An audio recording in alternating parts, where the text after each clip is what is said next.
We still have a lot of speakers and some very distinguished gentlemen in not only the Waco area, but also nationally that will be speaking this afternoon. And we have a gentleman here right now that just cannot be around very much longer. And I'd like to introduce him right now. This gentleman is a PhD. He's a professor at Baylor University. He's the director of the J.M. Dawson Institute. And he is going to discuss the religious implications of the ATF raid. And I think that's something that we all want to know about. Please welcome Professor James Wood from Baylor.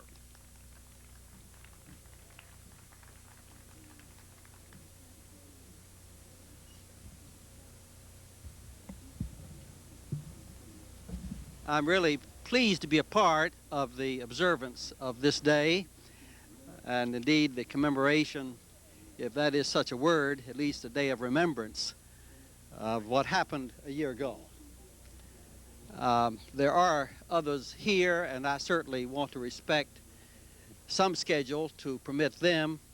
So if I may just immediately go and make the kind of statement that I feel is particularly appropriate for this occasion. A year ago, as all of us will remember, for 51 days, the drama of the Branch Davidian standoff in Central Texas was given daily coverage by the media throughout the world.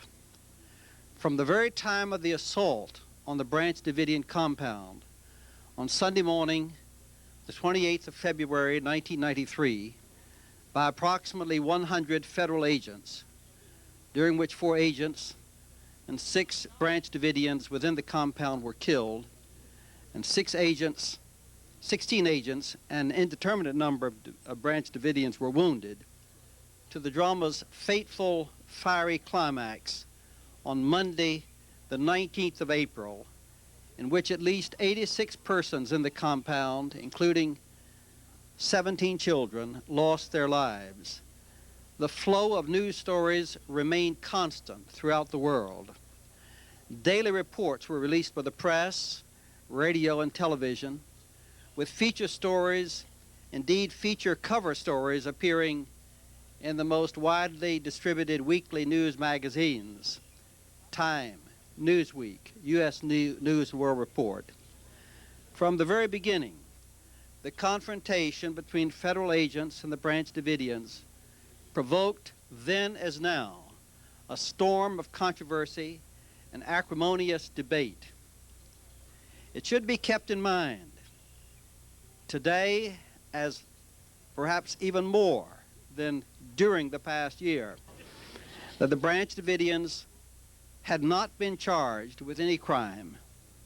The initial assault by approximately 100 armed agents of the Federal Bureau of Alcohol, Tobacco, and Firearms on the compound, occupied by a little more than 100 Branch Davidians, more than half of whom were children and women, was itself an unprecedented government action in the history of this country against a religious group. A powerful chemical on that last day, used by the FBI on the very final day of the standoff, chemical referred to generally as CS, raised further questions as to the methods employed by the federal government in its assault on a religious community, the Branch Davidians. The fine white powder chemical was blown into the compound for approximately 6 hours. That chemical is banned for United States military use. Indeed, early in 1993, that chemical was banned in Paris by more than 100 nations who took action, including the United States. Indeed, that chemical has been declared by Amnesty International to be particularly dangerous when launched directly into homes or other buildings. One weapons expert, Paul Hovind, charged that he doubted that with the use of CS, that members of the compound had any way possible to find their way out. Exposed to CS, to quote Paul Hovind, I doubt that they would have been able to run and to get the children. Certainly the children would have been out of control. It would be, under any circumstance, a very difficult situation. End of quotation. All the more puzzling was the government's stated purpose for this type of military operation, namely to issue a search warrant to David Koresh to determine if his religious community, which had no history of committing acts of violence or manifesting hostile resistance to government authority, was in possession of illegal weapons, namely fully automatic weapons. Many have asked, then and now, why was it necessary to have approximately 100 armed agents encircle a religious compound with 3 armed helicopters overhead to issue a search warrant or even a warrant for arrest of the leader, simply the leader, not the group, the leader of a religious community? At the time of the assault on the Branch Davidian compound, relatively few persons outside of Central Texas and members of the families associated with this religious community knew much of the Branch Davidians. But by the end of the standoff, perhaps few could deny some awareness of this religious community, even if its religious identity remained unknown to all but a very few. The armed clash between the Branch Davidians and the ATF rightly provoked widespread controversy and debate, not only throughout the United States, but throughout the world.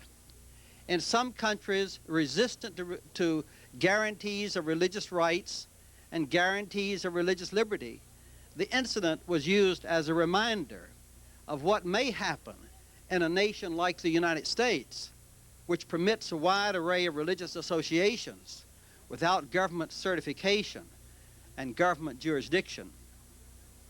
During the time of the standoff, in registering from Waco at a Moscow hotel facing Red Square, I was immediately asked by the hotel clerk at that hotel, "What is religion like in Waco?"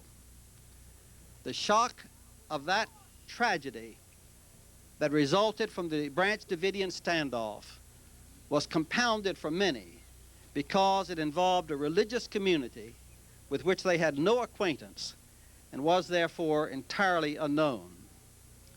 In the face of the tragedy that resulted from the confrontation between this almost unknown religious community and the federal government, the question naturally arises for many people still, who were the Branch Davidians?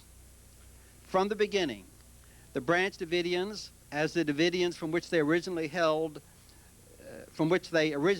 to this a radical separation from the world of unbelievers, and to a radical apocalyptic belief in the imminent second coming of Christ and the approaching Battle of Armageddon. Indeed, it may be said that the Davidians, as well as the Branch Davidians, were a people focused on the second coming and the end of time. This, of course, is not the time or place to review the distinct teachings of this religious community. But I mention this identity because it is right and proper here to affirm that basic to the First Amendment is the guarantee of the equality of all religious communities before the law.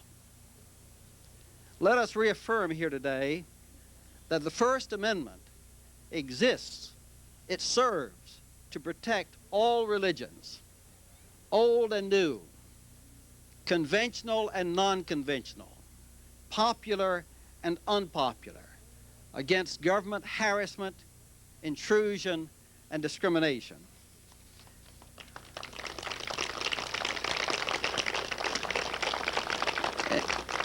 Indeed, in the words of the United States Supreme Court, delivered 122 years ago in a very famous case, the court declared, "The law knows no heresy, is committed to the support of no dogma, the establishment of no sect, the right to organize voluntary religious associations to assist in the expression and dissemination of any religious doctrine, and for the ecclesiastical government of all the individual members, congregations, and officers within the general association, that is the religious community, is unquestioned.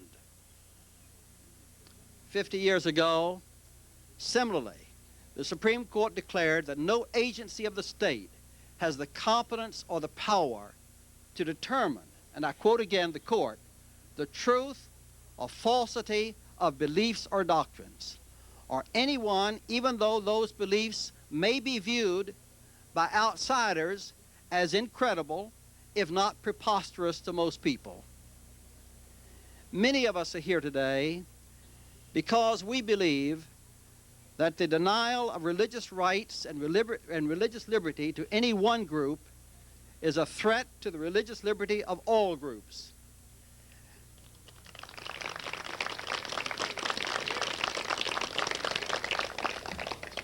And the corollary that to abridge the religious right of any one religious adherent is to imperil the rights of all religious adherents. For this reason, if for no other, no religion can be denied the protection of the First Amendment simply because its beliefs are non-conventional or even socially at variance with the religious majority. In the first real church-state decision of the United States Supreme Court on the religion clauses, 1878, the court looked to one of its founding fathers, James Madison, the architect of the First Amendment. And the court noted that in the preamble of James Madison's memorial and remonstrance, religious freedom is there defined. And after recital of the act of James Madison, the court went on to say that to suffer the civil magistrate to intrude his powers into the field of religious opinion and to restrain the profession or propagation of principles on the supposition of their ill tendency is a dangerous fallacy which at once destroys religious liberty. The court continued, it is time enough for the rightful purposes of civil government for its officers to interfere when principles break out into overt acts against peace and good order. In these two sentences, the court declared, is found the true distinction between what properly belongs to the church and what properly belongs to the state. End of quotation. There are surely lessons to be learned from the tragedy of the Branch Davidian standoff. First and foremost, there is a need for government agencies to take seriously and to try to understand religious beliefs held by a religious group whenever they may be brought into any kind of church-state confrontation, particularly where there is the potential use of force that may be involved. The principle is one that must be applied even when to outsiders the beliefs of any given religious group may appear to be, as I've said earlier, incredible or even preposterous.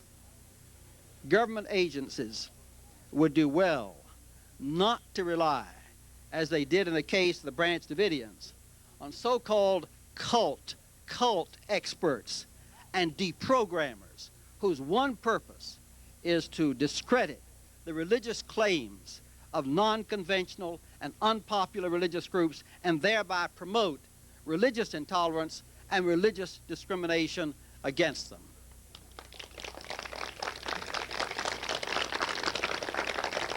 Last year, living in this community, I was more than offended. I was incensed by the repeated references in the press and the media at large to members of the Cult Awareness Network, CAN, and portraying them as experts to the newer and non-conventional religions of America.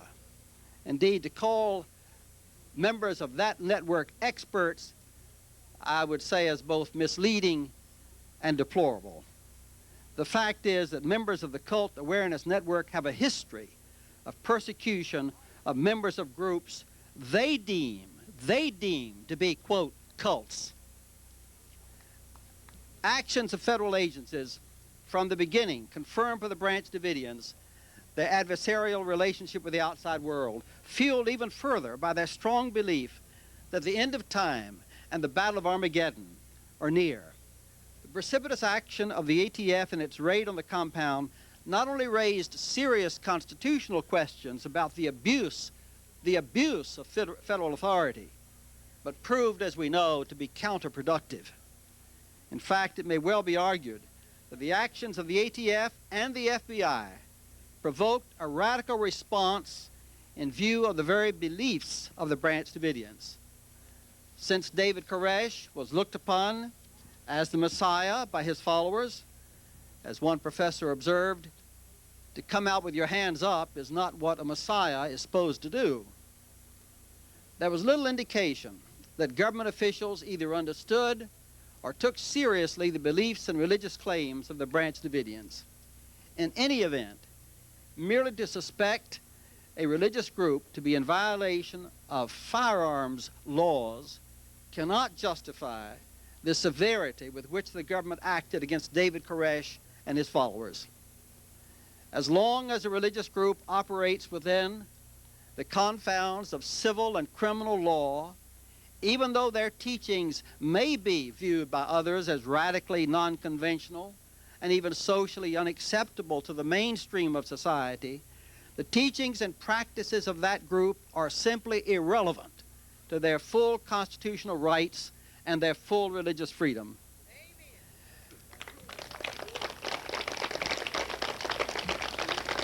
As an editorial in the Los Angeles Times rightly observed, if the state had intervened elsewhere in the world against a religious group, as occurred here at the Branch Davidian compound, it would have been reported in the United States press and media as an act of oppression. Even, the editorial continued, even if David Koresh were to be judged a maniac, there is no good excuse for what happened. Prattling on about thought control and deprogramming, profiling its leader as a nutcase and his followers as social misfits, simply does not alter the fact.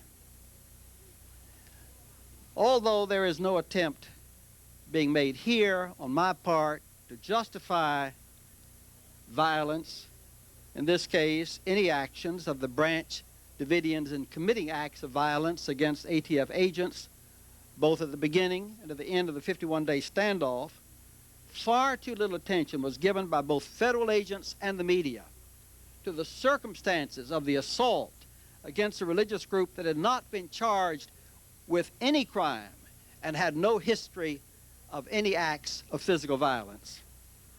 Constitutional church-state issues were virtually obscured by the repeated use of the term cult by both government officials and the media to justify government action against a cult phenomenon.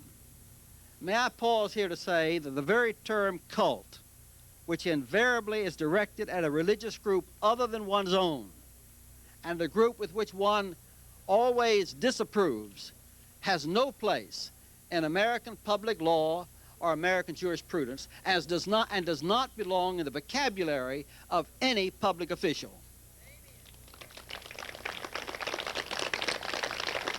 The tragedy of the Branch Davidian standoff had hardly come to an end before there were calls for a government investigation of cults.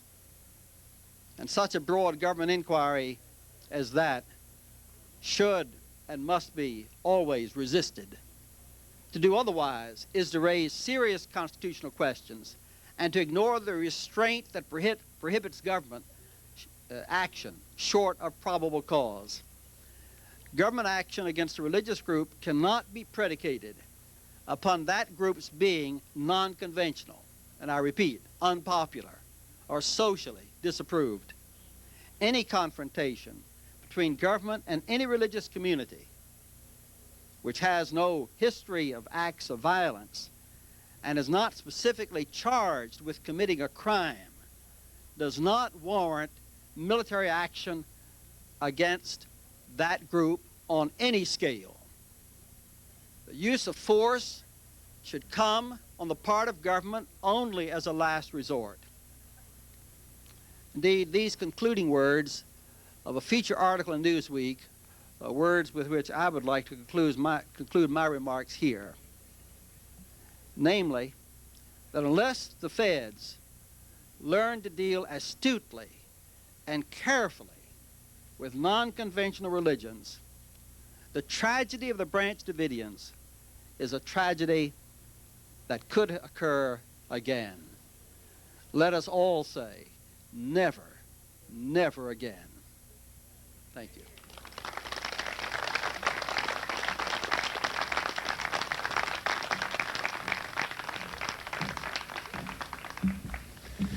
Now, during this 51-day siege, I came down here to do my show on March the 10th. I was going to do it live from what became known as Satellite City. And while I was in there, a couple of the news media people came up to me and said, the ATF are looking for you. And I said, for what? And he said, they're going to tell you to leave, and if you don't leave, they're going to make us all move back another 4 or 5 miles to where no one will have any view whatsoever of Mount Carmel or what's going here, regardless what kind of cameras we have. Rather than allow the government to get the media totally out of their sight to where they would be able to do any and everything that they wanted to do, which they ended up doing anyway, I voluntarily left. The next day in the newspaper, a TV newsman that was down here was quoted in the newspaper, wouldn't allow himself to be identified, called me a nut and said that I was going to get people killed. Well, as far as I'm concerned, it was the lapdog media that did that, because all they did is sit on their butts here 24.5 hours a day, and then for 30 minutes went down to a press conference in Waco at the convention center. The FBI and the ATF would get up there and make their little speeches and tell you what a damned person David Koresh was and how idiotic his followers were, what his demands were, that he's saying, let's get it on, we want to, you want us, you come and get us. That was nothing more than one simple thing that's called siege mentality. It comes upon some people that are under siege within 2 days, some people 2 weeks, some people 2 months. But eventually what happens is if you're in this siege mentality, you realize you're not going to get out of here alive. So what you want to do is get it over with. So if David did in fact make those statements, that's what it was. It was a siege mentality in which he was saying, come on, you want to kill me, you're going to kill me anyway, why don't you start doing it right now and let's get it over with. But the media sat down there at the Waco Press Center, at the convention center, every day for 30 minutes, and then they'd ask Bob Ricks and Kalorian and Royster and the rest of the ATF and FBI spokesmen. They'd ask them stupid, inane questions. Nobody asked any probing questions. Nobody but one person, and that person asked whether this type of action was an indication of the police state that this country is becoming. He was escorted out of there and never allowed back in. The rest of the media sat there waiting for their little doggy treats every day, then came back on television and primped themselves up for their little 30-minute piece that they were going to do on the news that evening. And all they did is sit there and verbatim everything that the government said all of a sudden became fact. They didn't question anything. It was all fact. Nobody believed that there could be two sides to this story. Nobody believed that the government could be lying. I believed that they could be lying. We've proved that they were lying, and they're going to continue to lie. They're not going to stop. This is just a precursor of things to come. Somebody says, well, who's next? Well, I don't know who's next. But after the botched job they did here, they better do a hell of a lot of practicing before they decide to go up to Montana and get Guru Ma, Claire Prophet, Church Universal and Triumphant, because I think personally that they are on the list.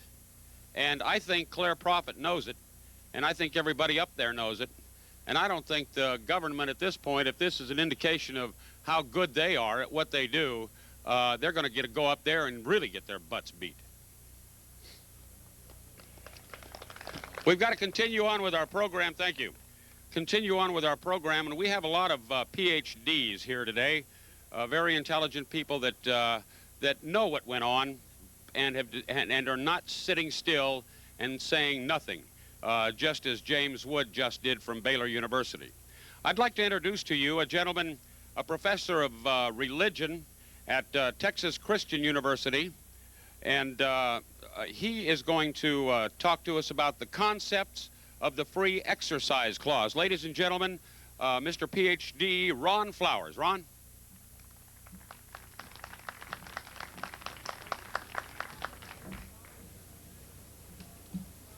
I've never been introduced as Mr. PhD before. Thank you very much.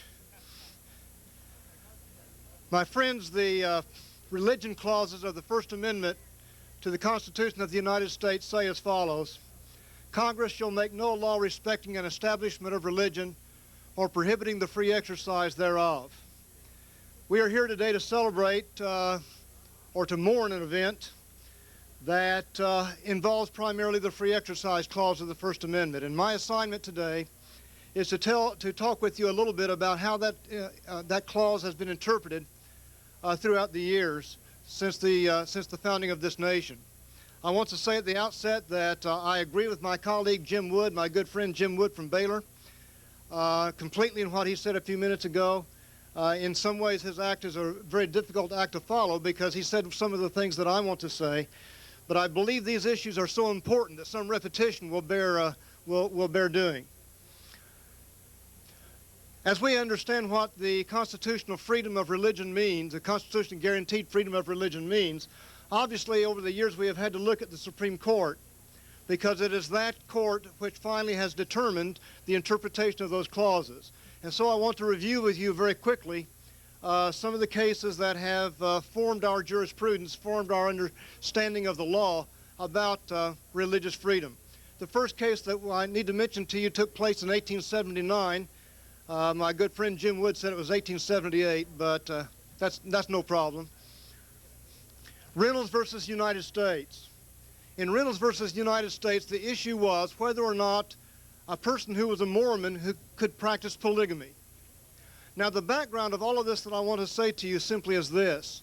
As Dr. Wood pointed out to you, it is simply not the case under our system of law that anything can be done in the name of religion. Even though we have religious freedom, it is the case that it's always theoretically possible that some things can be done in the name of religion that would somehow be harmful to others, to be harmful to one's own self, or to the entire community. And consequently, the cases that I want to talk with you about very quickly this afternoon have to do with the scope of interpretation of the Free Exercise Clause. When may the government intervene and when must it stay out? And in Reynolds versus United States, having to do with the question of whether or not Mormons could practice polygamy as a feature of their religion, the Supreme Court decided against the Mormons. Brother Reynolds was indeed a polygamist, but the federal Congress had passed a law saying that any plural marriage or bigamy was against federal law, and consequently Reynolds was arrested. And he said, I am guaranteed by the Free Exercise Clause of the First Amendment the right to practice my married life the way I want to, because it's a matter of religious belief for me.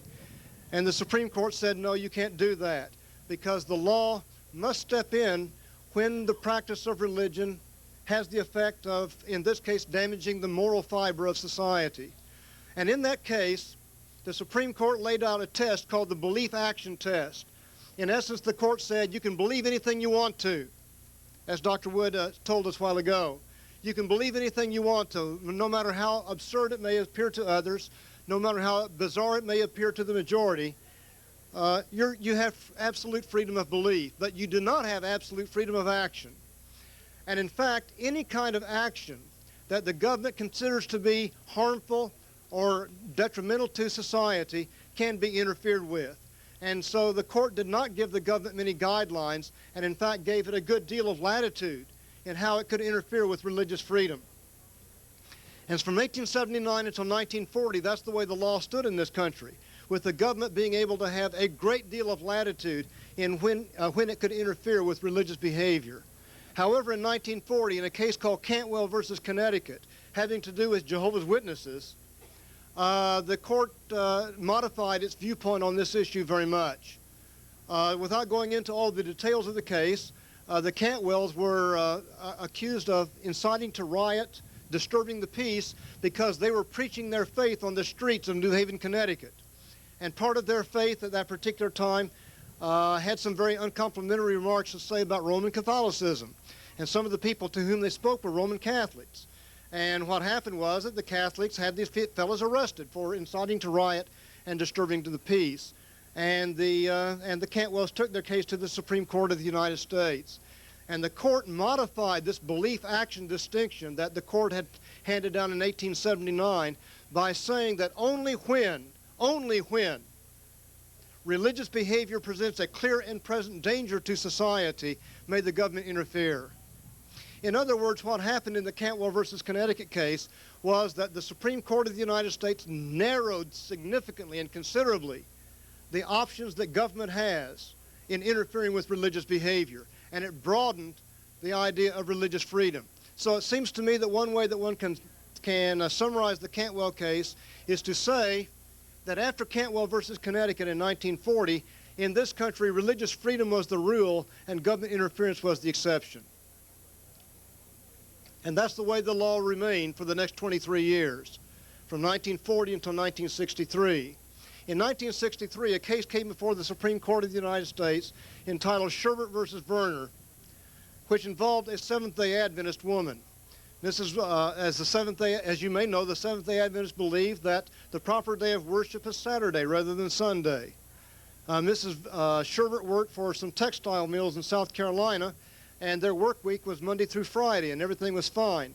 But her employer changed the work week and added Saturday work, and all of a sudden Mrs. Sherbert found herself in a difficult circumstance because she could not violate her religious belief about working on Saturday, and consequently she went to her employer and said, "Can you modify your work week in some way? I'd be glad to work evenings or modify my own work habits in some way." And the employer said no. And so Mrs. Sherbert had to quit her job. And she went other places to find employment and was not able to find employment that would accommodate her religious activity. And consequently, she went to the unemployment compensation people of the South Carolina and said, "I've got to have unemployment compensation because I can't work here anymore." And they said, "No, because you quit your job. Work was available to you. You were not available for work, and consequently, you cannot have unemployment compensation." She took her case to the Supreme Court of the United States.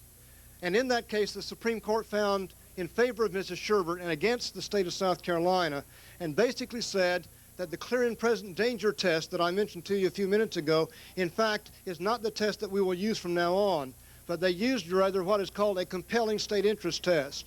And the compelling state interest test in a nutshell is this, that any time the government wants to interfere with religion, with religious behavior, it must show that the government, has a compelling interest, that it has a legitimate goal which it must reach, which is so important that it can override religious behavior. And so the Supreme Court in Sherbert versus Verner basically said that the free exercise clause of the First Amendment guarantees the citizens of this nation the free exercise of religion. And although there is the possibility that government may interfere with religious behavior only when the government can show that it has a compelling interest. And that's the way the law stood for the next 27 years. In 1990, in a case called Smith versus, the Oregon Employment Division against Smith, the Supreme Court took a major step back away from the idea of guaranteeing religious freedom. Without going into all the details, it involves a Native American who wanted to take peyote as part of the worship of the Native American church.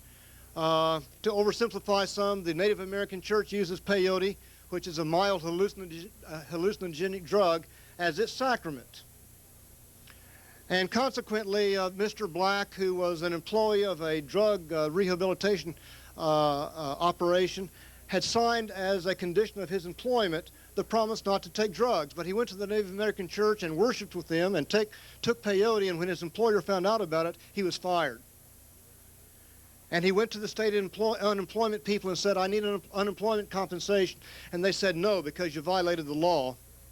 And so he took it to the Supreme Court, and the Supreme Court, in a decision written by Justice Antonin Scalia, said that the compelling state interest test no longer applies. That any time you have a law of general applicability, the compelling state interest test no longer applies. What that means is that the government did not any longer have to have a strong reason to interfere with religious behavior. That the government had great latitude once again to interfere with religious behavior. In fact, Justice Scalia and his 4 colleagues in the majority opinion of that case went so far as to say that the free exercise clause itself cannot be applied to a law of general applicability unless it is joined with some other constitutional principles such as freedom of speech, freedom of the press, freedom to petition the government, etc. That the free exercise clause of the First Amendment was no longer a freestanding liberty guaranteed to the Americans, to the citizens of this country. It was a major setback for religious freedom in this country, because basically what that decision did was to take us back to 1879 to Reynolds versus United States, which did not really inhibit the government very much at all in interfering with religious behavior.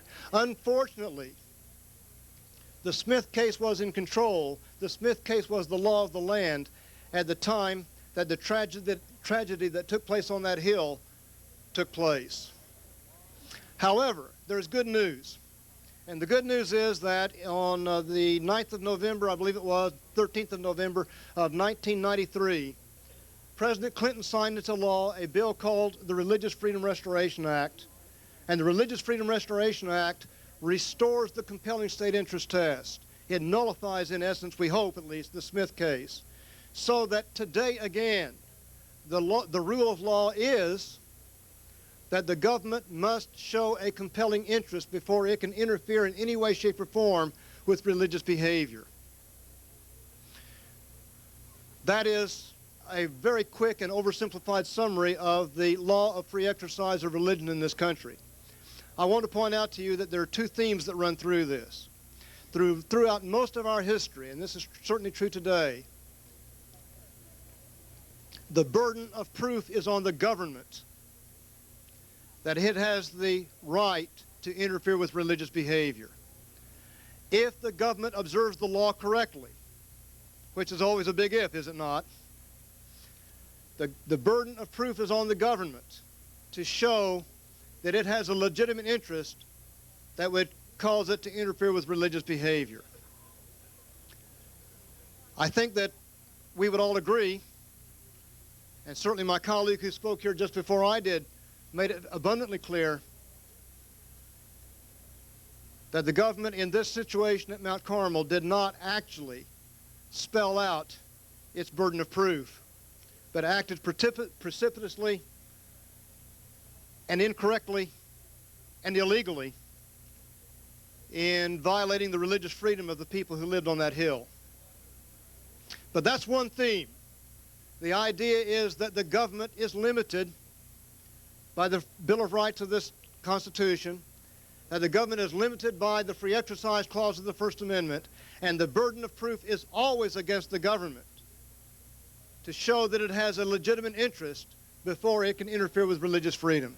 The other theme that I want to point out to you simply is this, that throughout the cases that I have mentioned to you and some cases that I have not mentioned to you, the people involved have been the following: Mormons, Seventh-day Adventists, Jehovah's Witnesses, Amish, members of the Native American Church, people who have been on the margin of what society considers to be legitimate religion, people who somehow or other have been marginalized by the society and have oftentimes been thought of as being strange or peculiar or perhaps even crazy or kooky. But the history of constitutional law in this country, on the Free Exercise Clause at least, is that it is those people who have been the heroes. It is those people who have been on the firing line. It is those people who have gone to the mat. It is those people who have risked life, limb, and property in order to guarantee for all of us, mainstream religious people, people who do not believe in religion at all, the right to be religious or not religious, and if we're religious, the right to be religious the way we want to be. It is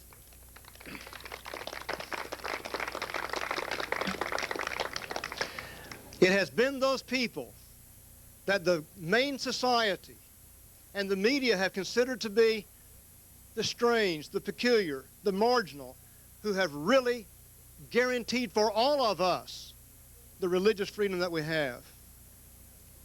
I'm convinced that as the tragic events that took place on this property a year ago become ever more widely known, as more scholarly work is done to try to find out exactly what happened here, the Branch Davidians will take their places with the Mormons, the Seventh-day Adventists, the Jehovah's Witnesses, and the others who are thought of as the people who have done heroic work, who gave their lives, literally in this case, and their property to guarantee religious freedom for the rest of us. And so let us think today and in the week that comes as we observe the tragic events that happened here, that we live in a great country in many ways because we enjoy religious freedom that is unprecedented in the world. And yet we live in a country in which it is possible for the government to abuse its power, for the government to sometimes not live up to the responsibilities that it has to provide a legitimate argument or a burden of proof. Consequently, as our founding fathers said as they wrote the Constitution, the price of liberty is always eternal vigilance. Let us be rededicated by our presence here today and by what happened up on that hill. Let us be rededicated to try to preserve religious liberty in this country and to try to insist that our governmental officials play only the limited role that they are entitled to play by the Constitution. Thank you very much.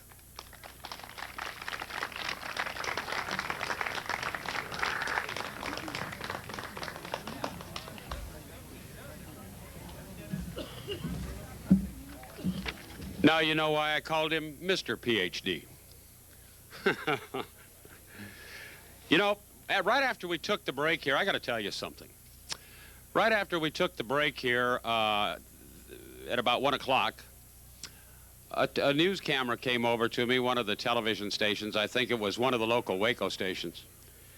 And he said, "Well, what are you up to?" And I said, "Not much." He said, "Are you working?" And I said, "No." I said, "I've had a very difficult time finding a job since I left KGBS. He said, "Well," he said, "I know what you did there for 51 days, and I know what you did until the day you left." He said, "Would you do it all over again?" And I said, "You're damn right I would, in a minute." I said, because the media wouldn't do it. Somebody had to say that there were two sides to this story, and the media obviously wasn't showing both sides. I said, now you're hearing for the first time here today from people that were actually there when it happened, were in there during the siege, didn't leave until the fire. You're finding out the truth. The trial brought out some of the truth. And I said, but the media still doesn't want to believe it. I said, yeah, I'd do it again. I'd do it again in about a half a second.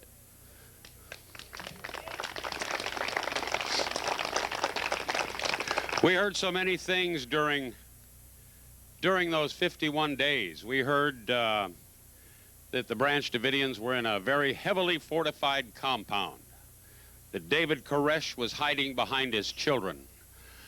And I read a book entitled A Mountain of Lies, and it's a book about what happened in Ruby Creek, Idaho with Randy Weaver.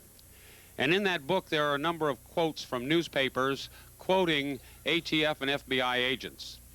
And those are two verbatim quotes that were also in Ruby Creek, Idaho. Randy Weaver's up there in a very heavily fortified compound. He's up there hiding behind his children. They didn't bother telling us that they had killed his son and killed his wife. But that too came out in the trial. So with any luck, sooner or later, truth will out. Let's just pray that it's sooner than later.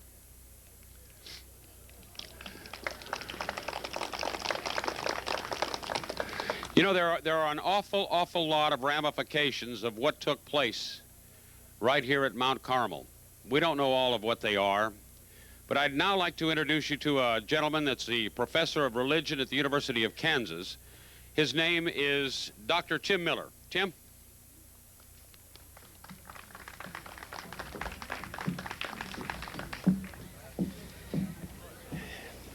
If you're lucky enough to have a program here, you'll see a name on there, James Lewis. I don't have one, but it comes on there somewhere. And I am here because James Lewis is not here. He's had an illness problem and wasn't able to make it, which is really unfortunate for all of you because it would be better if he were here than me. He's eloquent and he knows the territory very thoroughly. 2 or 3 years ago, back before the siege, he believed that alternative religions, slightly unconventional religions, weren't getting a very fair shake in this country. He started an organization called the Association of World Academics for Religious Education with the specific goal of trying to communicate honest information to the general public in place of the great misinformation that seems to be so common. And a group like the Branch Davidians were very much within the kind of thing he was working on. So it would have been wonderful if he personally could have been here because he has a tremendous wealth of information and I'm sure would be able to tell you far more of interest than I am. I'm going to confine myself to a brief personal story that I think illustrates what in some ways is one of the great tragedies to come out of this, the larger tragedy I would call it. 86 deaths is tragic enough. The whole siege and standoff and destruction, we all know how horridly tragic all of that is, but it seems to me as bad as that is, there is an even larger tragedy that is ongoing and therefore at the moment even worse, and that is that an awful lot of innocent people are suffering because the American public has become fired up with the notion that there are dangerous people out there that somehow have to be stopped. Every time there's a situation that comes into the public eye in a major way, lots of innocent people suffer. Completely unjustly. Well, I got interested in that and tried late last summer to check something in that vein out. As many of you know, the Branch Davidians are only one part of a larger Davidian movement that goes back to the 1930s, and there were at various points in their history some divisions into different subgroups of Davidians. And actually, one of them is quite a lot larger than any group ever here in Waco was. They are headquartered in the Ozarks in southwest Missouri, not too far from where I live, a little town of Exeter, Missouri. I'd actually known of their existence for quite a few years, but didn't think a lot about it. Had never gone down to check them out, even though they had a large communal settlement down there and some thousands of members altogether.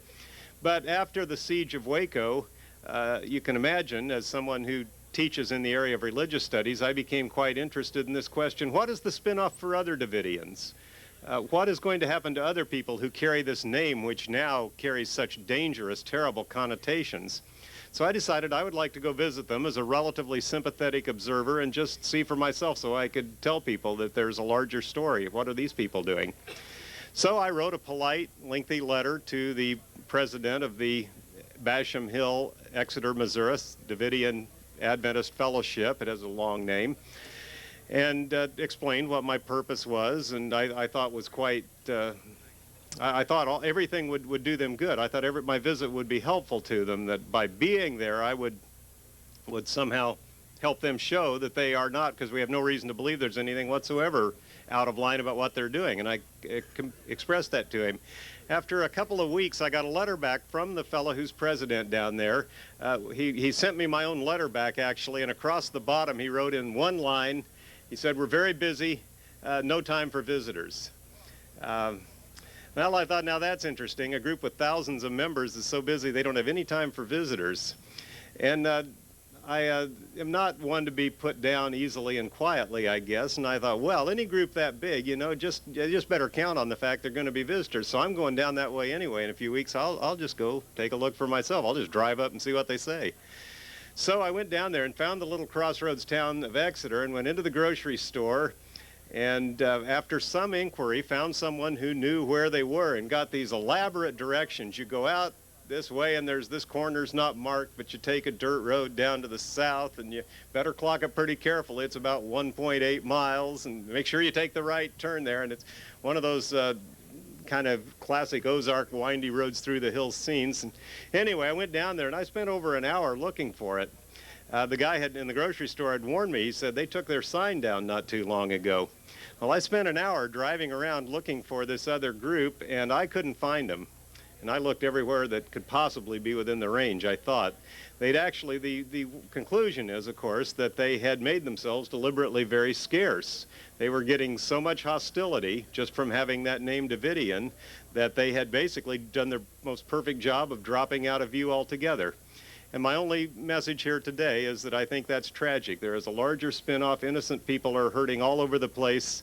Religious tolerance, religious freedom, things that a lot of us think are absolutely crucial to American life, are taking it on the chin. I'm sad to report that. Thank you.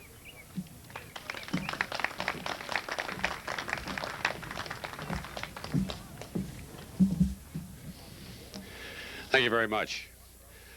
Our next speaker comes to us from Lamar University in Beaumont. He's a professor of sociology and criminal justice there.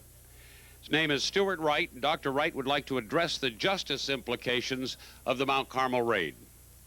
Dr. Wright.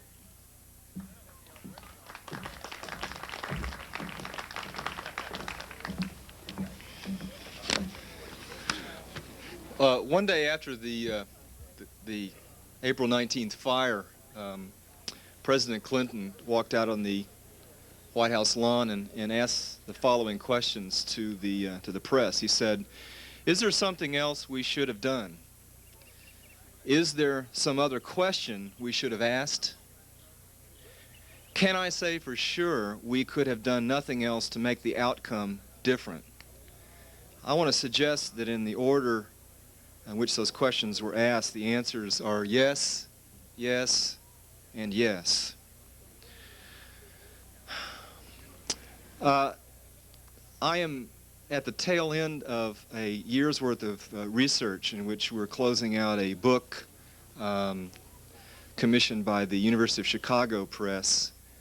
15 scholars from all over the country, historians, sociologists, scholars in law and in religion, are working on different aspects of the Branch Davidian conflict. And we're trying to work through some of these issues. And the conclusion among my peers is that the series of errors and miscalculations probably could have been stopped or interrupted at any point, and that the final outcome of what occurred was not just one mistake, not just two mistakes, not just three miscalculations, but a whole series of miscalculations that are very confounding to those of us who studied marginal or alternative religious movements. I'll avoid the word cult because I think it's a pejorative term that people use to beat up on groups they don't like. A cult is a group that you don't like. Basically, that's what we're left with in terms of a definition. One of the things I do want to address in specifics is the method of psychological warfare that the FBI decided to employ about 10 days into the standoff. We now know from the government reports, the Justice Department report and the Treasury Department report, that the FBI gave up on negotiations very early on in the whole process. That's confounding and puzzling to a lot of us. During the same time in which the Branch Davidians were engaged in negotiations with FBI negotiators, we successfully negotiated a peaceful settlement in Ohio for a prison riot. And it seems to me that the prisoners got a better shake in the situation than the Branch Davidians got. They were so successful in Ohio, and one wonders why we were so miserably unsuccessful here in Waco, Texas.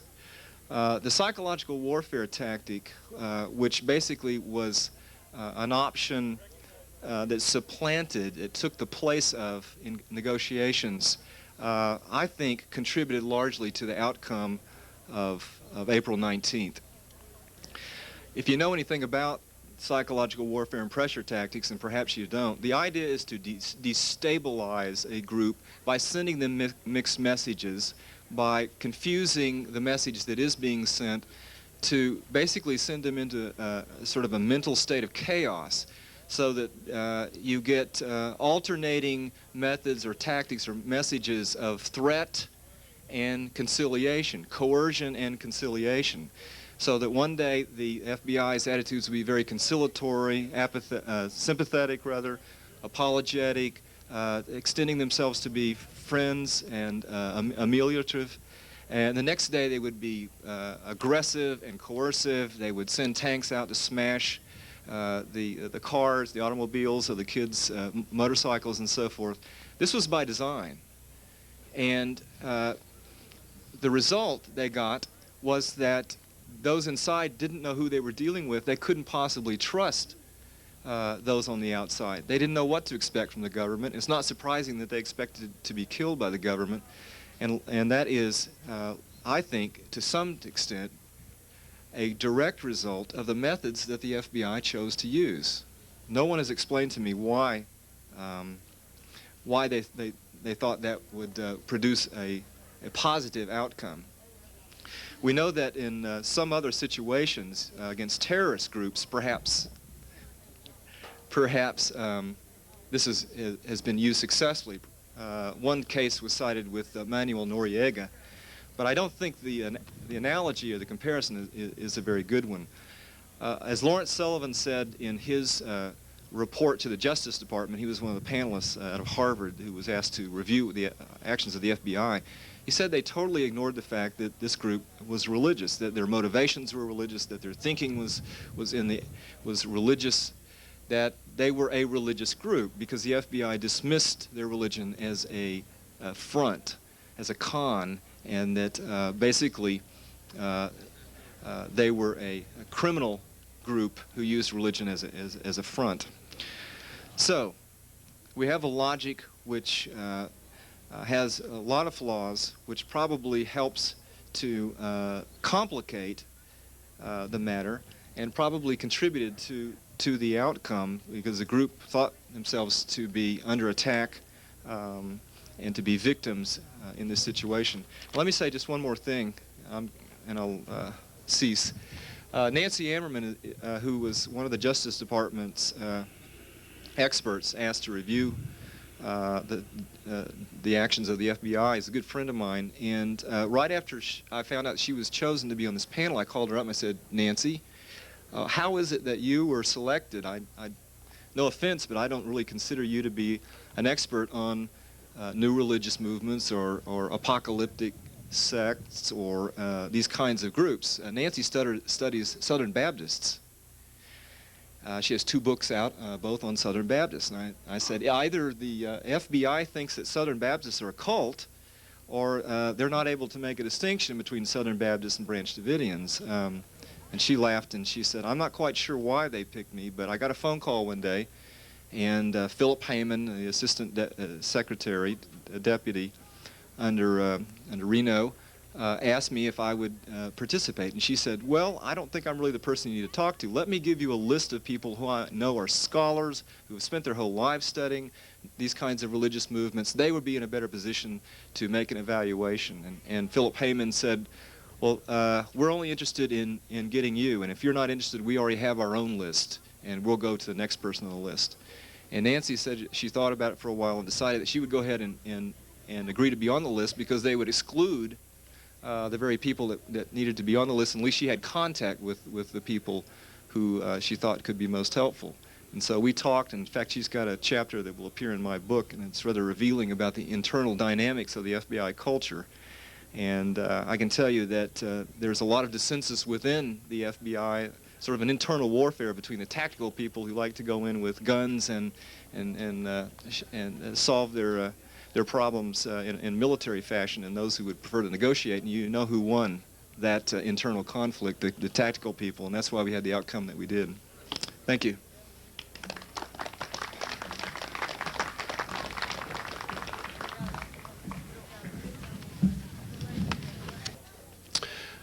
Referring back to my radio program once again, I was on my way to work one morning in March, and I heard a gentleman come on the air on KRLD radio. I had a 1-hour drive to work, and it was a nice way for me to learn what had gone on overnight while I was asleep, so that I might be able to update myself by the time I got to the radio station at 7 o'clock, and I went on the air at 9. And I heard this gentleman on the air there, and his name was Phil Arnold. And I remembered he was with the Reunion Institute in Houston, Texas. And I thought, this guy obviously had listened to what David Koresh had said and understood what he said and wasn't putting David Koresh's 58-minute speech, was not calling it a piece of dribble like so many of the news media were calling it, primarily because they was, I guess, too stupid to understand what it meant. Not that I understood what it meant either, but Phil Arnold did. So I called Phil Arnold and I asked him if he'd come on the program. And I had him on the air and then contacted Phil later on in March, and he said, I've got an idea. He said, a very good friend of mine is an associate professor in the Department of Religious Studies at the University of North Carolina. He said, how about if this professor and myself get together and put together a half-hour program, and we'll air it on your show, because we all know that David Koresh listens to the show. And I said, that'd be a great idea. So Phil Arnold got in touch with Dr. Jim Tabor, the PhD that I was speaking about, and Dr. Tabor and Phil Arnold on my program did a 1.5-hour show on the religious aspects of the book of Revelations and trying to find out which seal we were in, if we were in fact in the 5th seal or the 6th seal or the 1st seal. And it was a very, very interesting 30-minute program. So interesting, in fact, that Dick DeGuerin called me and asked me if he could have a copy of it because he wanted to take a copy of it into David Koresh. David had asked for one. The FBI also called me and asked me if I would give them a copy of it. I did. I gave the FBI, and I gave the FBI agent, Clint Van Zant was his name, and we met right outside TSTC one Sunday morning. And gave him the tape, and I also gave a copy of the tape to Dick DeGuerin. Dick DeGuerin took that tape in and did, in fact, give it to David Koresh. But right now, I'd like to introduce you to the gentleman that was half of that broadcast on my radio station. He was involved in the negotiations concerning David Koresh and the end of the siege. Dr. Tabor.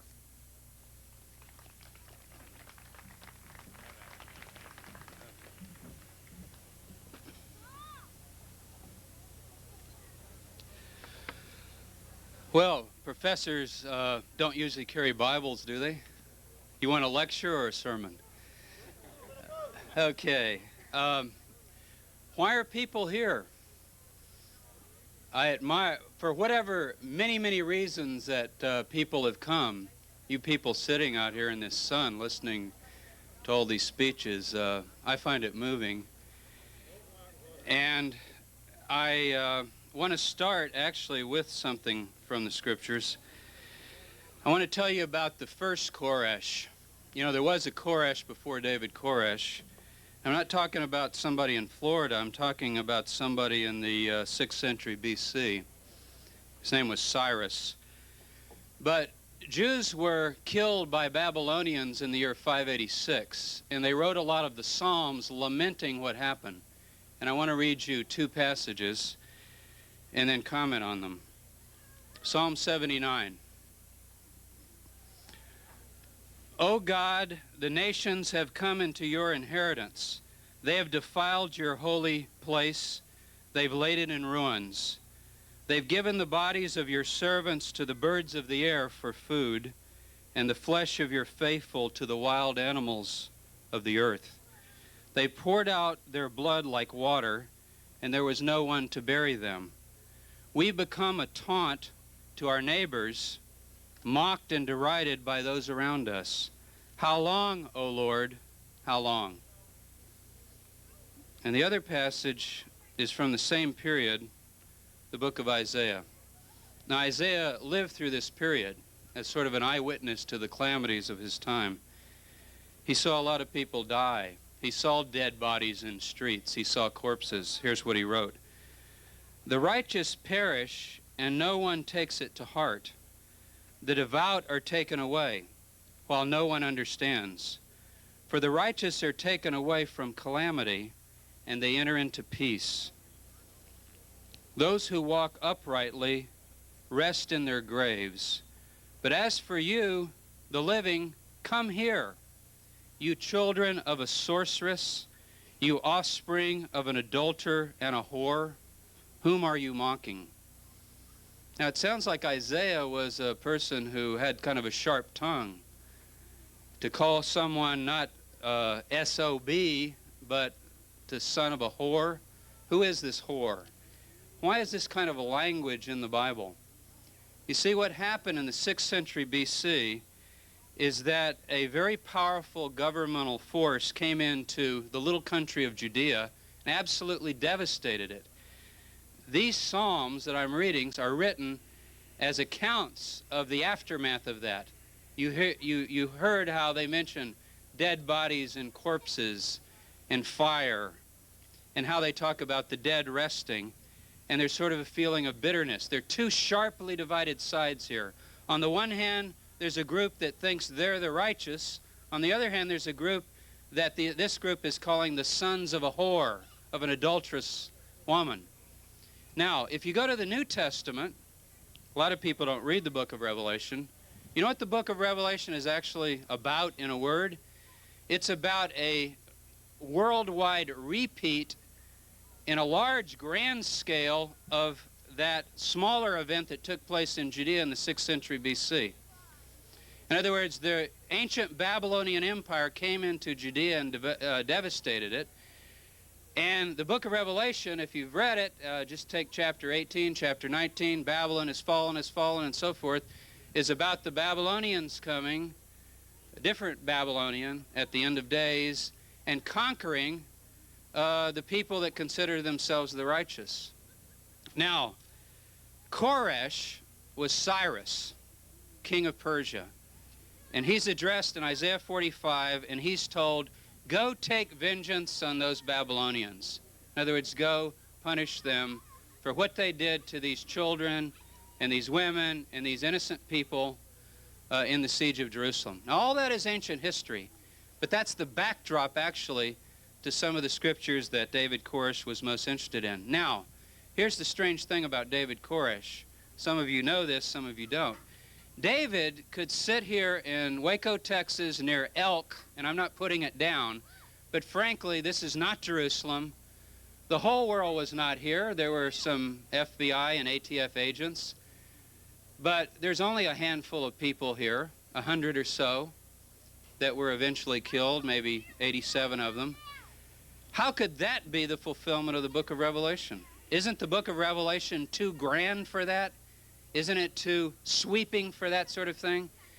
And so not only did people hear lots of things about David in terms of him being a disreputable person, a child abuser, a sexual pervert, but they also heard that he's fairly crazy, because how could a young Texas boy, relatively uneducated, be claiming that around his people and around the issues of this place right here where we are right now are cosmic kind of major things going on directly mentioned in the Bible, you see? And that's what he actually claimed. Now, I'm not here actually to even pass judgment on that. I'm here to maybe shed some light on it in this sense. If you want to understand what happened here, there are people here for all kinds of reasons.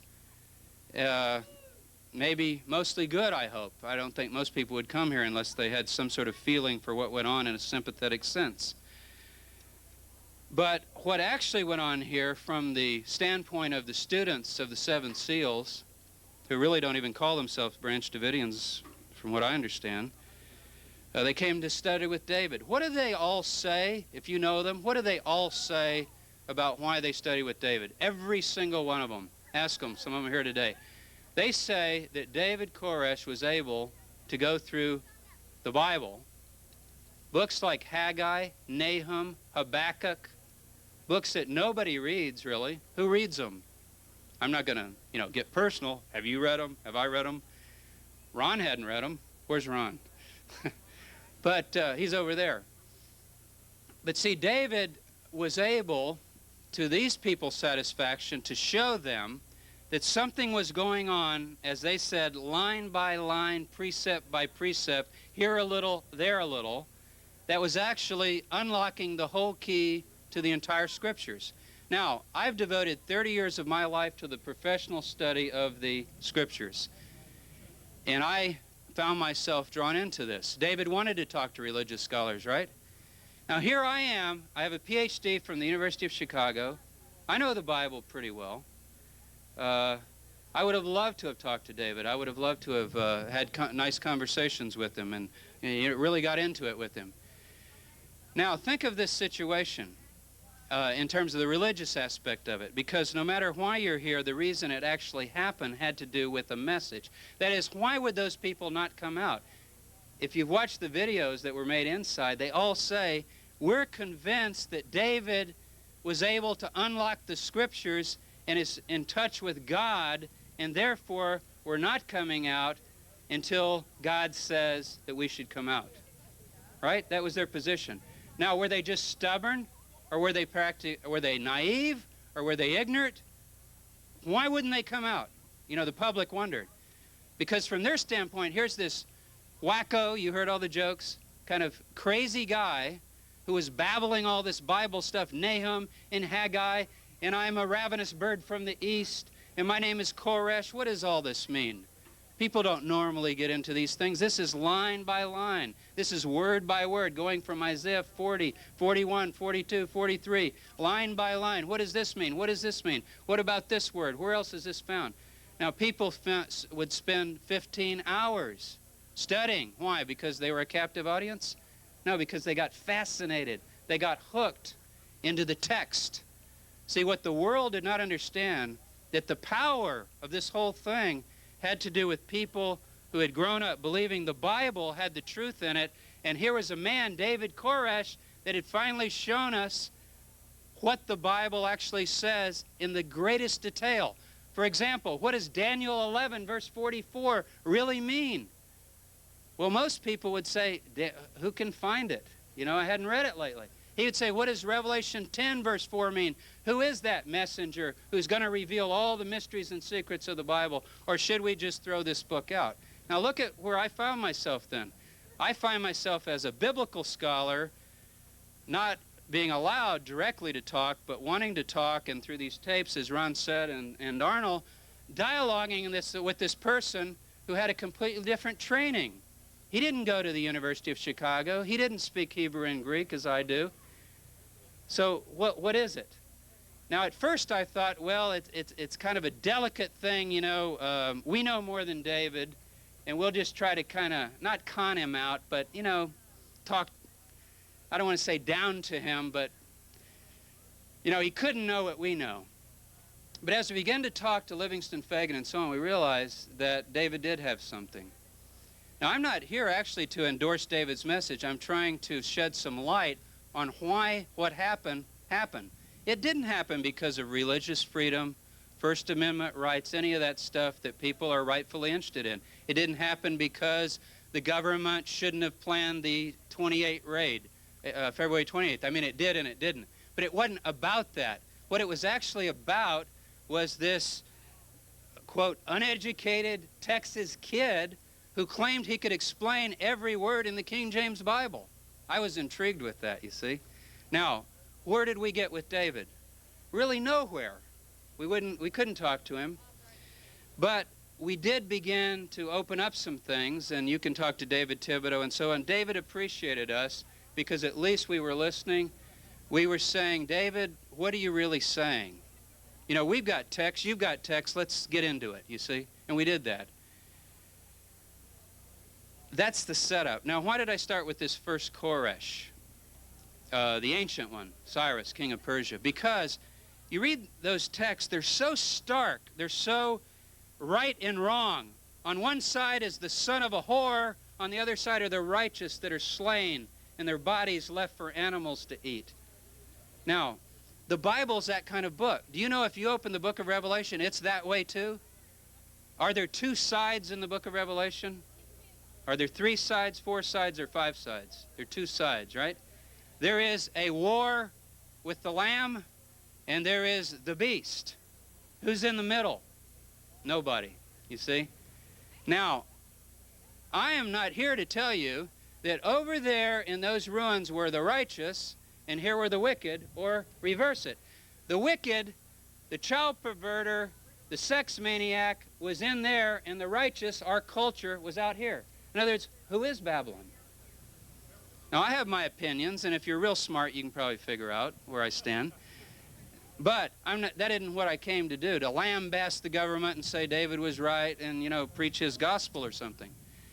I'm trying to come here to say that the only way to deal with him as a culture or as a government or as, quote, negotiators, which I really wasn't, was to talk about the Scriptures. That's why those people were there. That's why those people died. Those people died because they believed David had unlocked the truth of the Holy Bible that our country essentially was founded upon. That's why they died.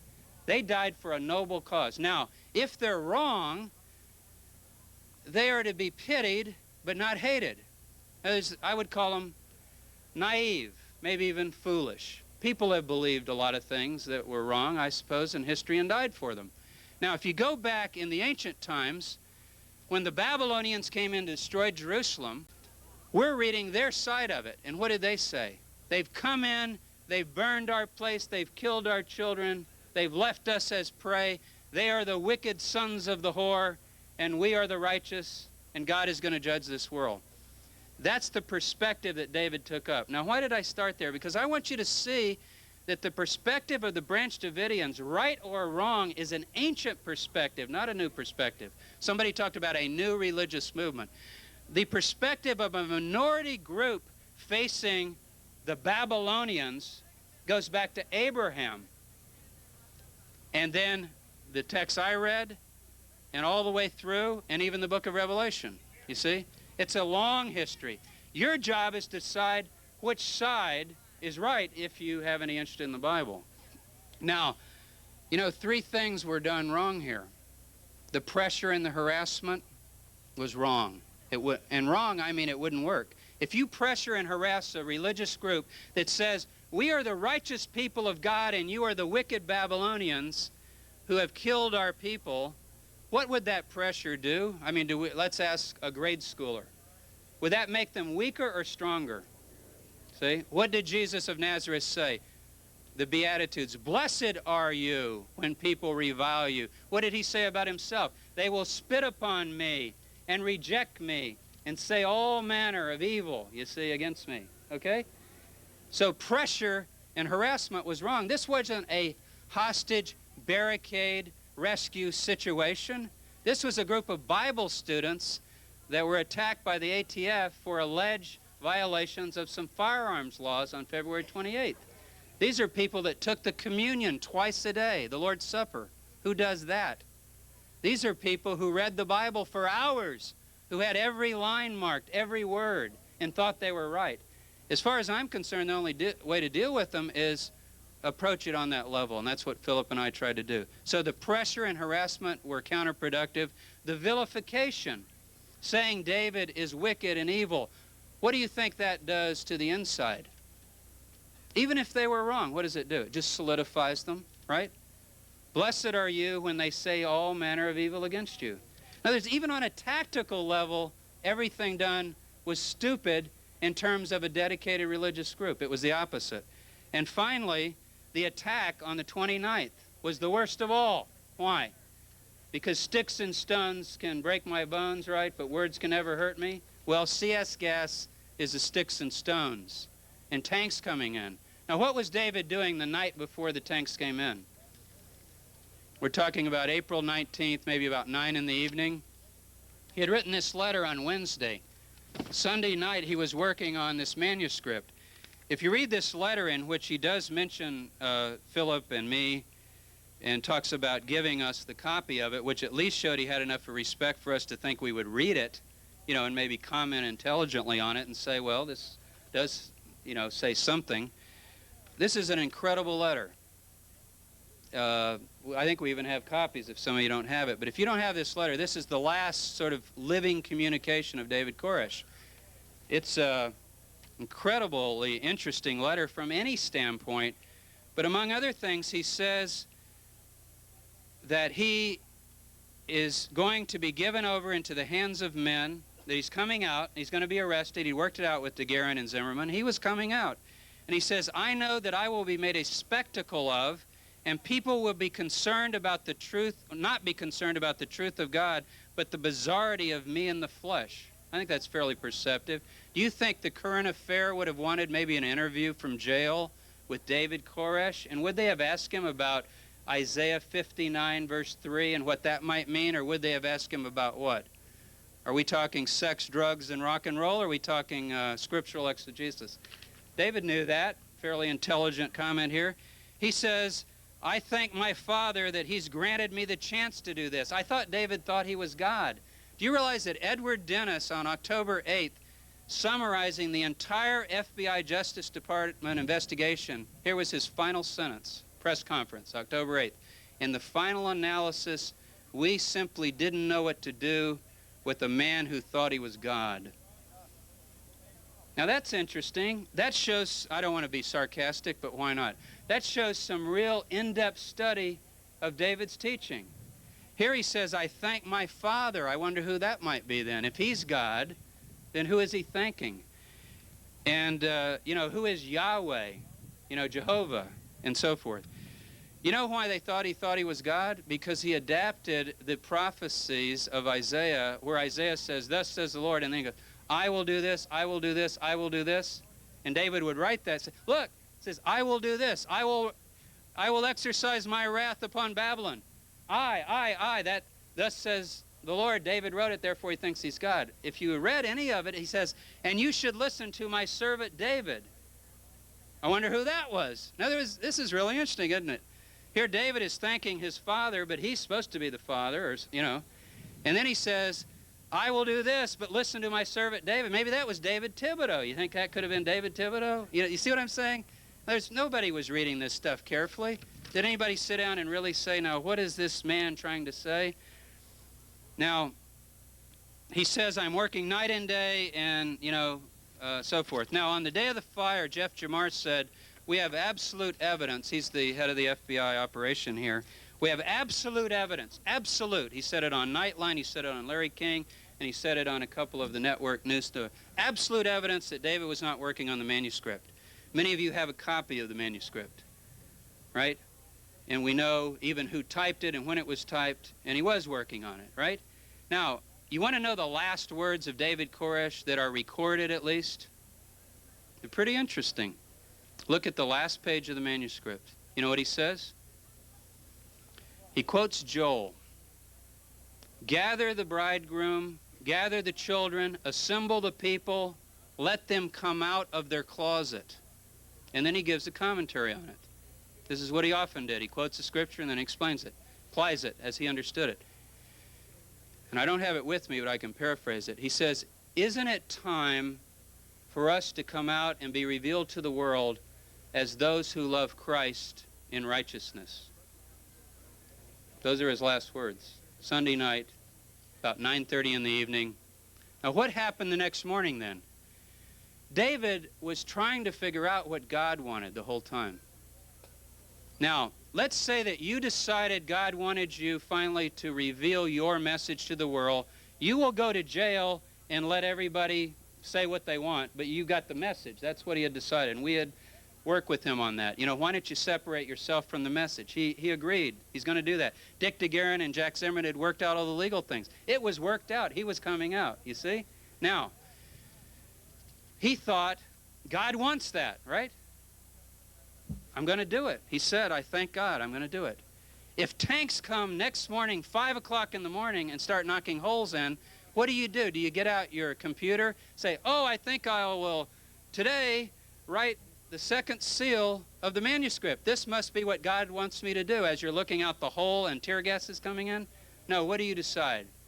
You decide, I guess God didn't want the manuscript to be written. Why? Because he's allowing this to happen.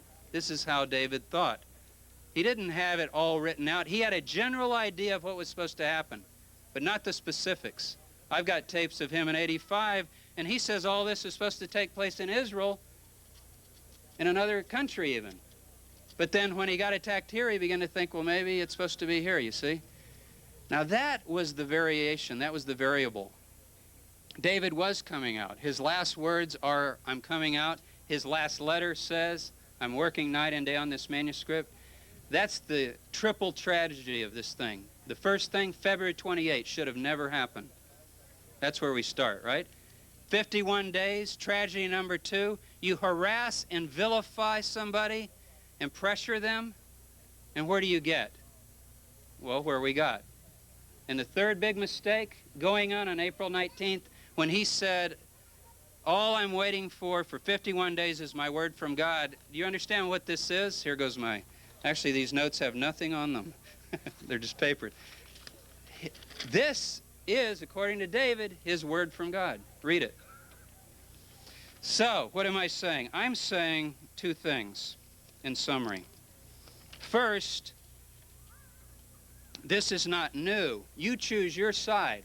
I'll choose my side. I'll decide who I think the Bible allegorically refers to as the Babylonians. You decide who you think. I'll decide who I think are the righteous. You decide what you think. So I'm not going to tell you that. That's up to you.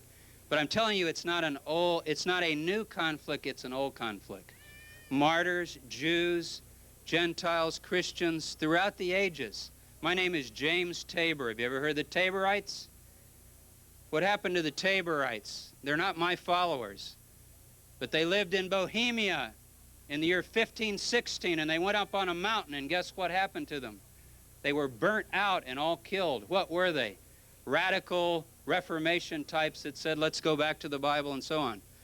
So maybe I have this in my blood, you think? Anyway, the point is, this is an old story. The old story is that the authorities confront the minority and choose you this day, as Joshua said, which side is which, you see? That's not what I'm here to tell you. But that's my first point. Second point is, if you want to deal with it, I could have said everything I did and did everything I did, whether I took sides or not, as far as Mount Carmel. In other words, all we were talking about finally is, how do you communicate with somebody? Do you say, nah, nah, nah, or come out with your hands up, or you better come out or I'll run over your car, or I'll shoot your dog, or I'll moon your kid? Does that really do anything to a religious group that takes the Holy Communion in the morning and in the evening every day? Is that going to make them, oh, we better go out to those people? Doesn't, see? So it didn't really matter what side I was on. All Philip and I were saying is, let's communicate on the only level David ever wants to communicate. If any of you ever talked to David, I bet the Bible was brought up. Was it not? I bet even if you went fishing with him. I don't know. I never went fishing with him, but I think I've heard him say, you know, let's go fishing. We can talk about Isaiah 53 or something, you know. This is David. So anyway, that's my position. Wrong, wrong, wrong. Sad, sad, sad. Bad, bad, bad.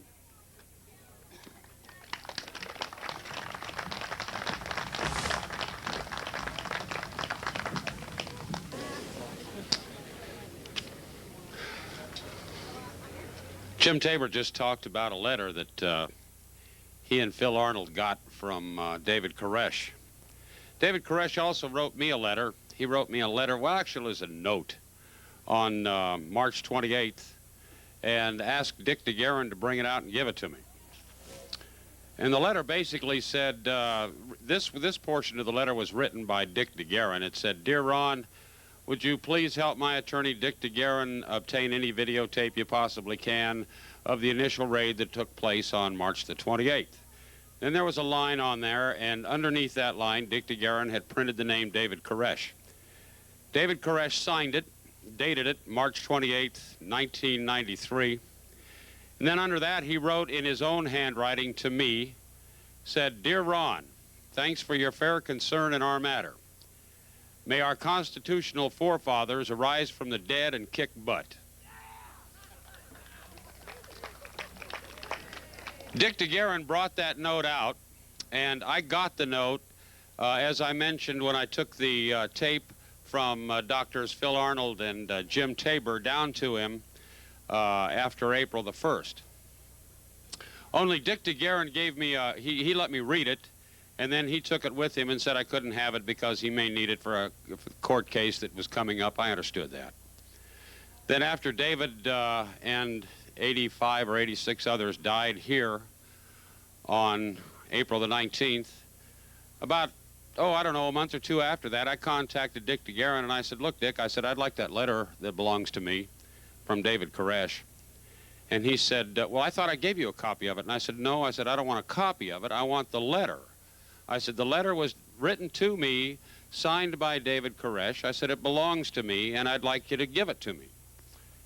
I still haven't gotten the letter.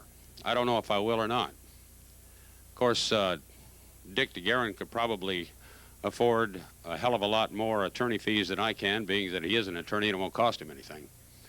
But I would certainly like to get that original letter from David that was written to me. And I don't know if it'll ever happen. And it's because I just want the letter. You know, I also have a personal letter that was written to me by Randy Weaver. And David Koresh wrote a personal letter to Doctors Jim Tabor and Dr. Phil Arnold. And that brings us to the next gentleman I'd like to introduce you to. As I mentioned before we brought up Jim Tabor, was the fact that Jim and Phil had worked together and put together a 30-minute program that was aired on my radio station. And Dr. Phil Arnold, PhD, Executive Director of the Reunion Institute, and he's also the Professor of History and Religion at the Houston Graduate School of Theology. Dr. Arnold is vitally concerned with the encroachment of the government into church affairs. Ladies and gentlemen, Dr. Phil Arnold.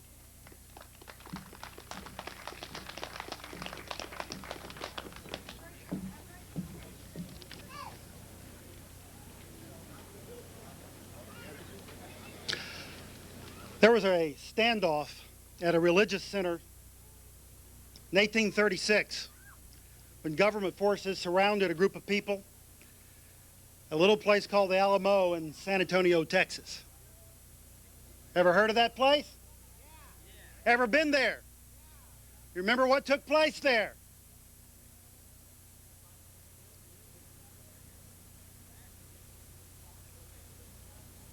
At a place in San Antonio at the Alamo, there was a man from my home state of South Carolina. His name was Colonel Travis. And on that day, the legend goes that he took his sword and he drew a line in the ground. And he looked in the eyes of the people and he said, which side are you on? Which side are you on? Didn't coerce them, didn't brainwash them, just asked them the question to choose which side they would stand on. And they came across that line. That's a question that everyone faces. You can be slick and sophisticated. You can be from New York. You can be from San Antonio. You can be from California. But the time is coming in your life when you have to face that question, which side are you on? Which side do you choose? I think we know which side those people chose. Throughout American history, there's been a line that's been drawn. In fact, there are two traditions in American history. And I'm an American historian.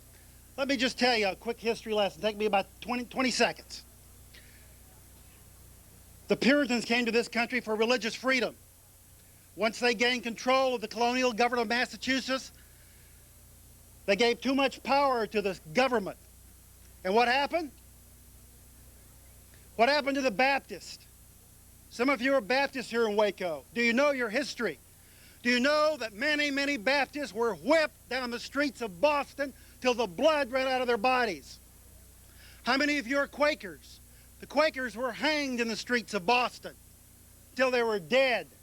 Why? Because they had different religious beliefs, beliefs that differed from the prevailing establishment. And they ran into trouble with the authorities, and they ran into trouble with their good neighbors. Now, I'm not here to attack. Believe me, this is not an assault. This is not an assault upon any one group. But I am here to tell you that America does have a history of two traditions. The history of tolerance and toleration, and a history of persecution.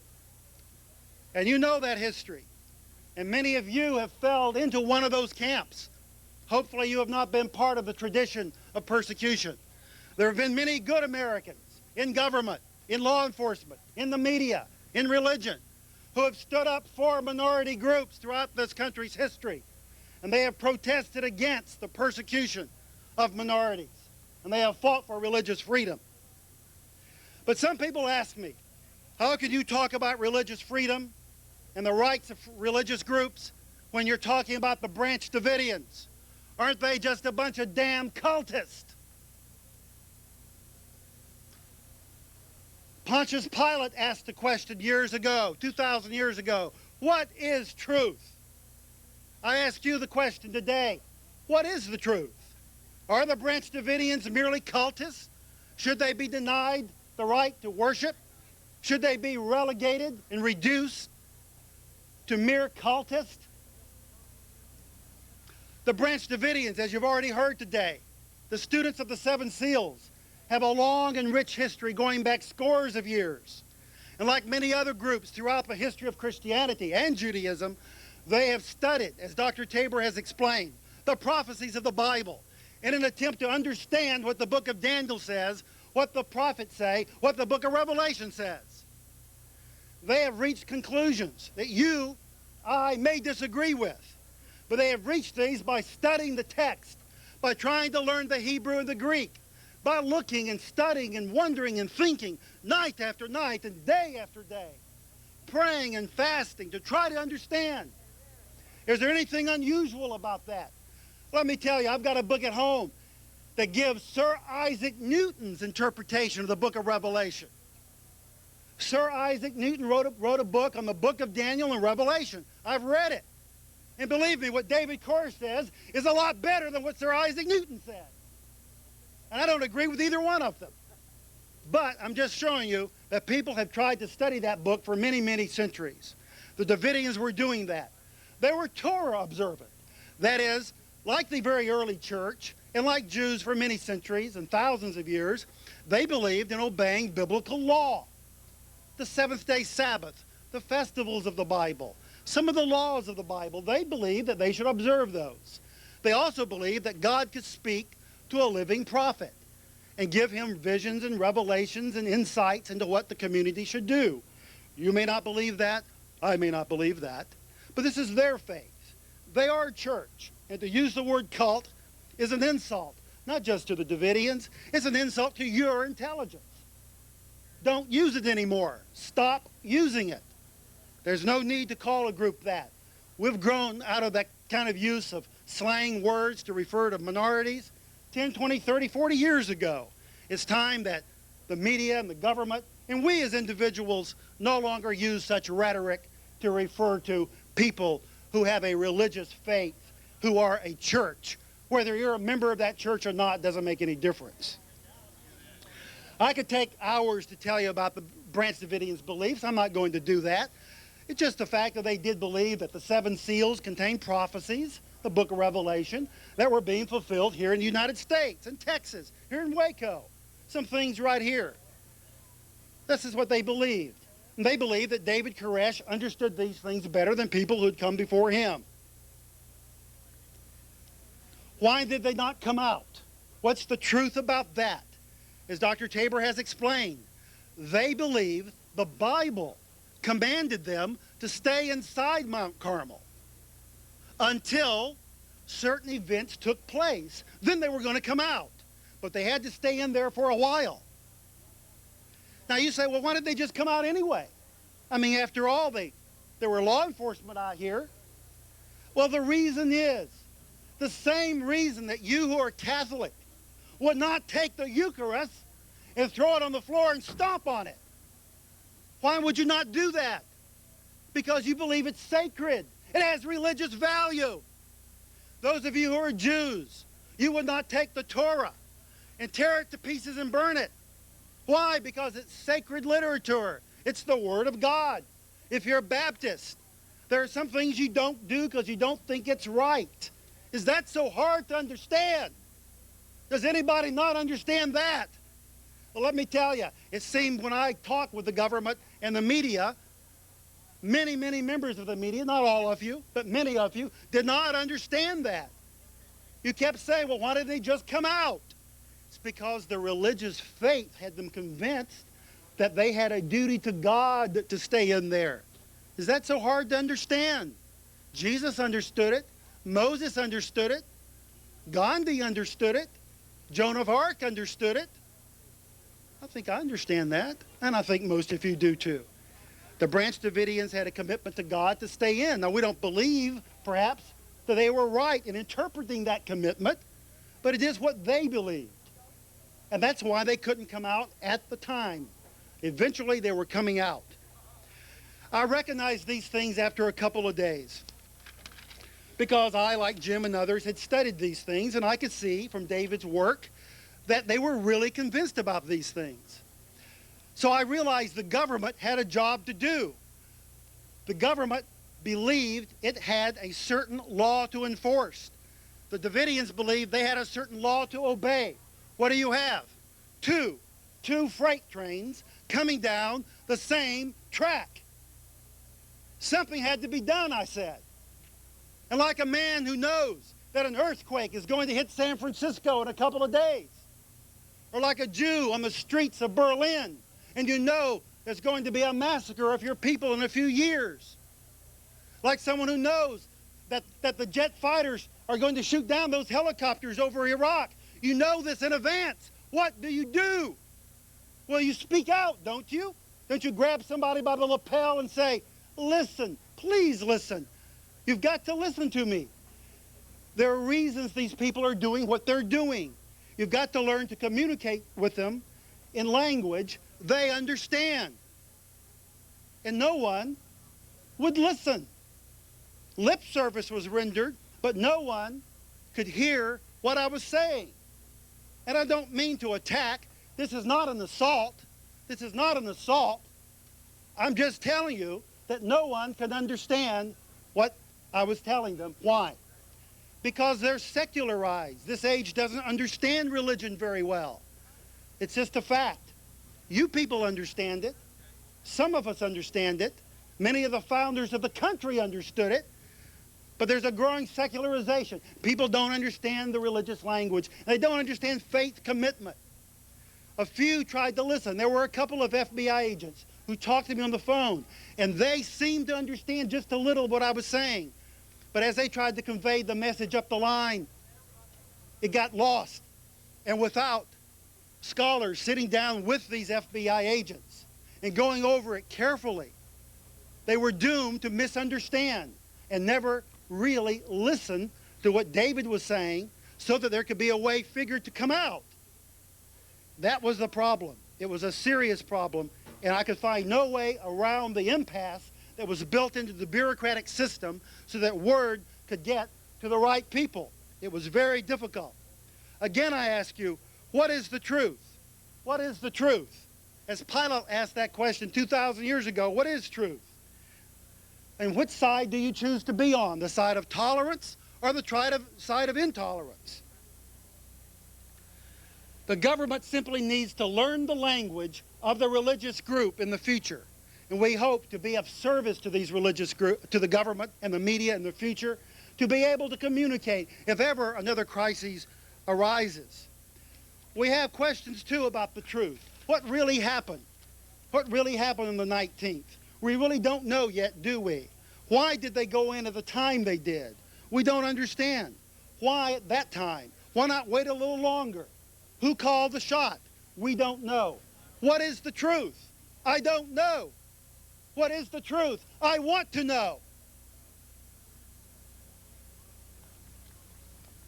Now, and you want to know.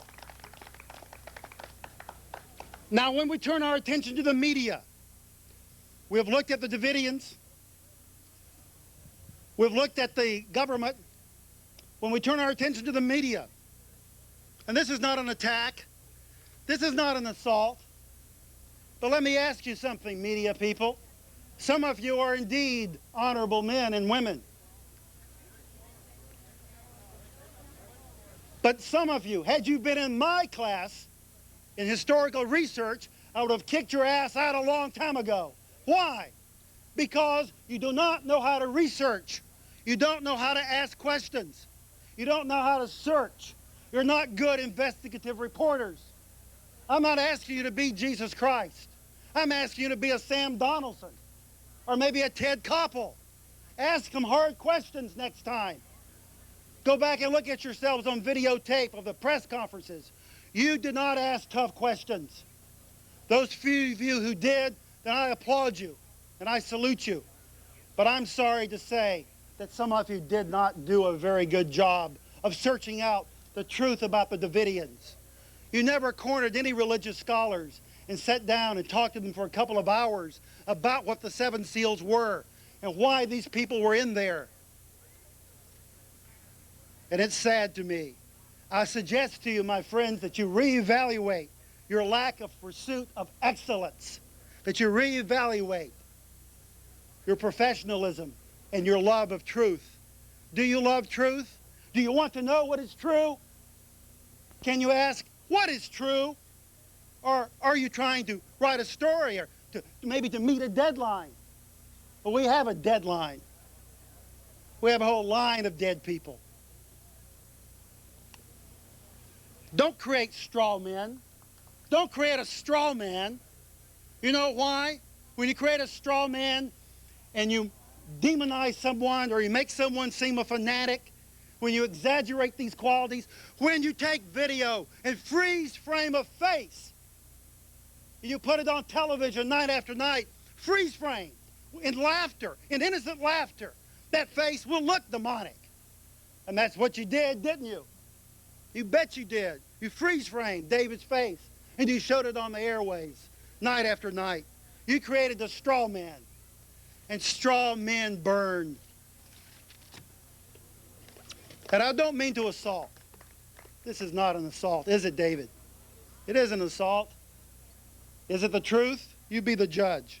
These were people, not celluloid images to be sped forward and sped backwards, to be spliced into a certain sequence. What about the religion scholars? Why were we not prepared to be ready for an emergency like this? We failed too. We didn't do our job. Did the church leaders of this country, did the rabbis, did we do our job? Were we ready to step in and help people who love the Bible? We were not ready. I could have done more. You could have done more. Maybe we have the biggest guilt of all. What is the truth? God only knows what the full truth is, but we do have a problem in America. A line has been drawn throughout our history. Some have been on the side of oppression. Some have been on the side of persecution. And a few have been on the side of tolerance. A few have been peacemakers. But if the peacemakers and those who love tolerance don't speak up and don't take a stand, if we don't go across the line, as Travis drew 100 and some odd years ago, then I fear for the future. I fear for the present.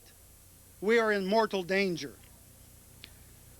Are we to go on more witch hunts, or are we to adopt a spirit of tolerance? You media will have a part in that decision.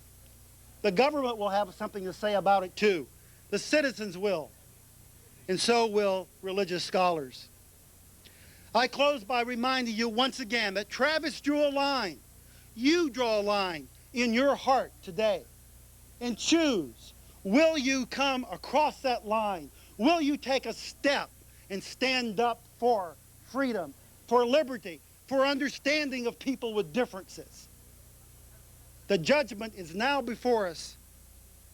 Let us say never again, never, never again